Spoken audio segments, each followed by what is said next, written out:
আজ একটি নতুন প্রতারক চক্রের কর্ম সম্পর্কে আপনাদেরকে অবগত করার জন্য আজকের এই ভিডিওটি। পুরো ভিডিওটি মনোযোগ সহকারে শুনবেন, কোনো রকম স্কিপ করার চেষ্টা করবেন না।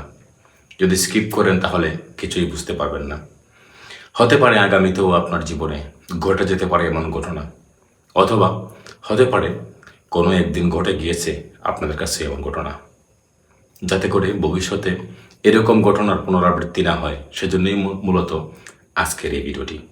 প্রতারক চক্র খুব ভালো করেই আপনাকে ফলো করতেছে।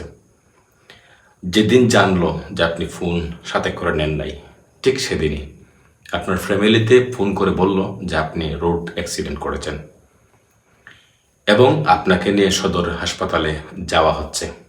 ঘটনাটা শোনার পরেই আপনার পরিবার অস্থির হয়ে যায় এবং আপনাকে বাঁচানোর জন্য মরিয়া হয়ে ওঠে। প্রয়োজনে তারা বিশ্বাস করানোর জন্য আপনার সেই প্রিয়জনের কণ্ঠকে নকল করে বা অসুস্থ অবস্থায় রেখে এবড়ো কেবড়ো কথা বলানোর চেষ্টা করে ফোন দিয়ে আপনার ফোনে।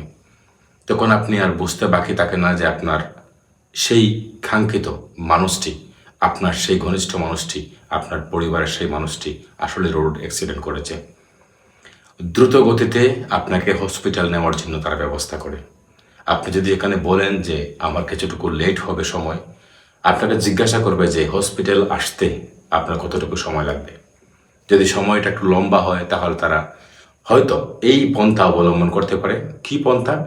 আপনার রোগীকে ঢাকাতে নিয়ে যাওয়া হবে জরুরি ভিত্তিতে, না হয় সে বাঁচবে না, আমরা এখনই অ্যাম্বুলেন্সে করে নিয়ে যাচ্ছি, আপনাকে বিকাশ নাম্বার দিলাম, এই বিকাশ নাম্বারে আপনি দ্রুত টাকা পাঠান।